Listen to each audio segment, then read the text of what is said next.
Growing up, I always read books like this. This is one of the first books that I ever read. Well, I didn't read. My mom read it to me when I was little. This is just a collection of short stories.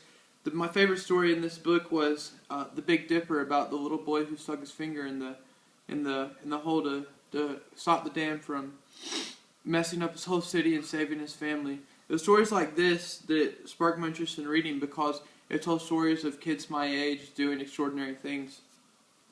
So I moved on in elementary school. My first few years, I read books like Curious George and other short stories about adventures and exciting tales that were take place across the world.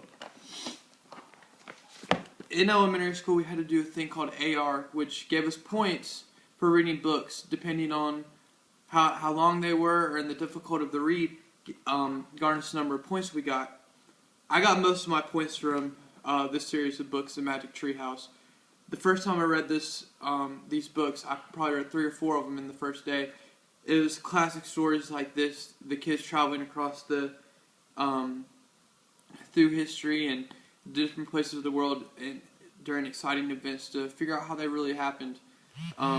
This book probably really was one of the first books to spark my interest. As I moved on to middle school, I started to develop a liking for historical novels like King Arthur and the Knights of the Round Table. This was one of the first books I read in middle school. Also, in middle school, baseball was a big part of my life.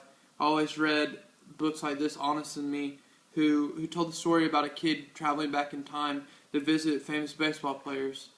Once again, this is a historical book, somewhat. It's fictional, but I still liked it. In middle school, I got my 6th grade teacher for language arts was Mrs. Jones, and she was one of the best language art teachers I've ever had. She really was the first teacher to see potential in me as a writer, and without her, I probably never would have developed into the writer I am today. As I moved on into high school, summer reading kicked in, which was pretty much the worst thing that's ever happened.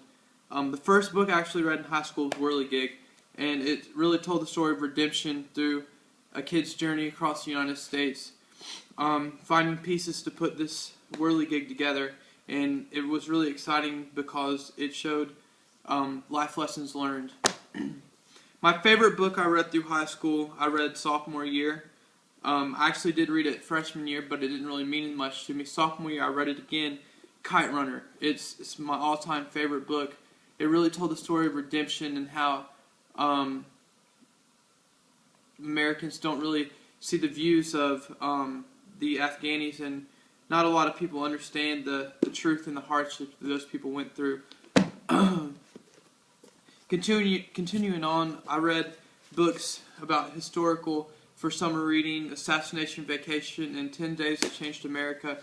These were really interesting to me, actually, because I love history. History's always been a big part of my life because of my family. I've had 2 grandpas serve in World War II and an uncle in Vietnam. Just books about history always have sparked my interest. There's always been the classics, F. Scott Fitzgerald, The Great Gatsby, A Lesson Before Dying. Those books, every high schooler has to read them, but they were all interesting to me. However, the most interesting book and the most important book in not only my life but my whole family's life has always been the Bible. Life lessons learned and told in here teaches us how to live, and it's pretty much a life textbook. Without it, there's no telling where